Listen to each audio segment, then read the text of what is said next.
वो तीसरे वीआईपी कहते हैं अगर किसी को इंस्क्रिप्शन की अच्छी नॉलेज है तो वो बता सकता है स्कारलेट फ्लेम एक्सप्लोजन में दो और तरह के बेसिक इंस्क्रिप्शन मेथड यूज़ किए गए हैं।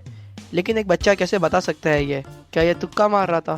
तभी निलाई बताता है ये इंस्क्रिप्शन ओरिजिनेट हुआ था books of divine lightning fire volume 7 से। इसका असली नाम है लाइटनिंग फ्लेम बर्स्ट इंस्क्रिप्शन। ये बनाया गया था 60 मेथड यूज़ करके। उसे हम कुछ कॉम्प्लेक्स बोल सकते हैं, लेकिन कुछ पागल लोगों ने उसका लाइटनिंग रिलेटेड पोर्शन हटा दिया और रैंडमली उसमें कुछ भी चेंजेस किए। उससे बना ये दूध उबालने वाला स्कारलेट फ्लेम एक्सप्लोजन। ये एक बैटल में किसी काम का नहीं होता। तभी एक बच्चा बोलता है books of divine lightning fire वो क्या है? टीचर नीलाई को कहती है क्या बेतुकी बातें कर रहे हो तुम? डिवाइन लाइटनिंग फायर जैसी कोई बुक नहीं होती। नीलाई हंसते हुए कहता है टीचर को सही में लगता है वो बहुत पढ़ी लिखी है। वो सोचती है कि जो बुक उन्हें नहीं पढ़ी वो बुक होती ही नहीं है। तभी एक बच्चा शौक में आता है और कहता है book of divine lightning fire, मैंने ये बुक लाइब्रेरी से ली थी और वो मेरे पास पड़ी है अभी। ये सुन टीचर वो बच्चे को गुस्से से देखती है। वो बच्चा बताता है कि ये कॉपी में सिर्फ फर्स्ट वॉल्यूम ही ट्रांसलेट किया हुआ है, बाकी सब स्नो विंड एम्पायर की लैंग्वेज में है।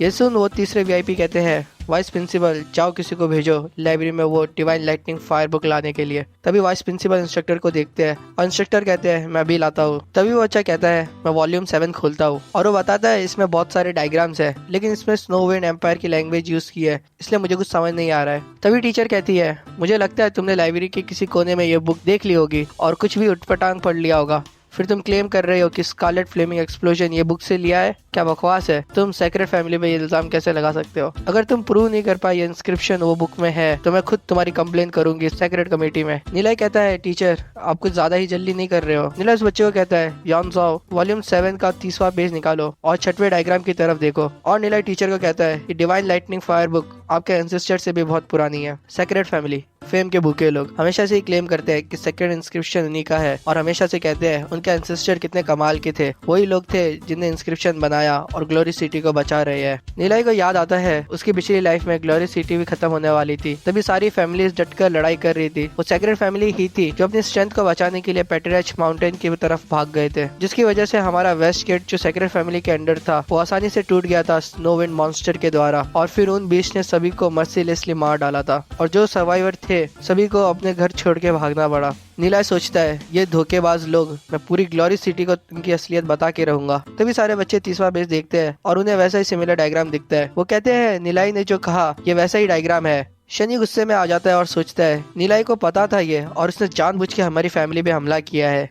नीलाई शनियों को देख लेता है और वो सोचता है इतना जल्दी गुस्सा आ गया इसे, शायद पूरी सेक्रेट फैमिली ही ऐसी है, कोई भी थोड़ा सा बोल दे इन्हें तो इन्हें जल्दी गुस्सा आ जाता है। टीचर शिंजी अपनी फैमिली का नाम बचाने के लिए कहती है हमारे एंसेस्टर ने इनका रेफरेंस लिया होगा तो उसमें क्या हुआ? नीलाई हंसते हुए कहता है शायद टीचर को डेमन स्पिरिचुअलिस्ट रेगुलेशन के बारे में नहीं पता।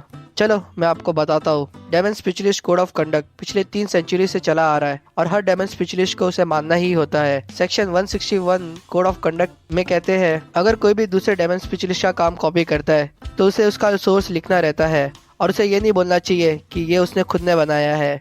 ये सुन टीचर गुस्से से चिल्लाने ही वाली होती है कि नीलाई कहता है अगर आप सिर्फ उसका रेफरेंस लेके उससे सीखते तो एक बात होती, लेकिन आपके एंसेस्टर ने सीधा उसे आधा अधूरा कॉपी करके बोला कि ये उनने बनाया है। फिर नीलाई नाटक करते हुए कहता है एंसेस्टर को मैं गलत बोल रहा हूँ, हे भगवान मुझे माफ करना।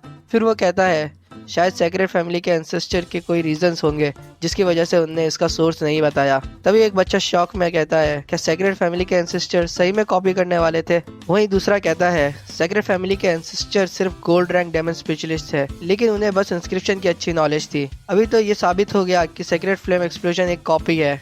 एक बच्चा कहता है अगर हम ये बुक को ही देखें तो यहाँ बहुत सारे इंस्क्रिप्शन कॉपी किए हैं, लेकिन इन्होंने ये नहीं लिखा कि ये सब सेल्फ क्रिएटेड है, उनने इसका प्रॉपर सोर्स लिखा है। दूसरा कहता है हाँ एक demon spiritualist code of conduct follow करते हुए उसे ऐसा ही करना चाहिए। तभी शनियू खड़ा होता है और चिल्लाते हुए कहता है नीलाई हमारे सेक्रेट फैमिली पिछले 3 सेंचुरी से है और हम ग्लोरी सिटी की 3 मेजर फैमिलीज में से एक है। तुम जैसे ऑर्डिनरी फैमिली वाला हमें बुरा भला नहीं बोल सकता। स्कारलेट फ्लेम एक्सप्लोजन इंस्क्रिप्शन हमारे एंसेस्टर ने बनाया था, शायद हमने जब इसे वापस से डिस्कवर किया तो हमसे थोड़ी गलती हो गई होगी साइटेशन देने में, जो तो बहुत कॉमन मिस्टेक है। नीला ये सुन सोचता है सेक्रेट फैमिली से यही उम्मीद थी मुझे, ऐसी बेतुकी बातें कर अपनी रिस्पॉन्सिबिलिटी से भागते हैं जब सिचुएशन बुरी हो जाती है। मेरी पिछली लाइफ में ये बंदा येजुन से इंगेज था, लेकिन जैसे ही ग्लोरी सिटी पे हमला हुआ था ये तुरंत भाग गया ग्लोरी सिटी छोड़ के।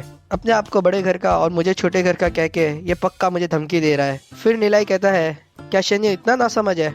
अच्छा है ग्लोरी सिटी का कानून बहुत सख्त है, वरना तो मुझे डर था कि सेक्रेट फैमिली मेरे साथ कुछ गलत ना कर दे। फिर निलय मुस्कुराता है और कहता है, सेक्रेट फैमिली 3 मेजर फैमिलीज में से एक है, तो मेरी सेफ्टी का ध्यान रखेगी ना? क्योंकि अगर मुझे कुछ हुआ तो आप सब समझ लेना कि ये किसने किया होगा।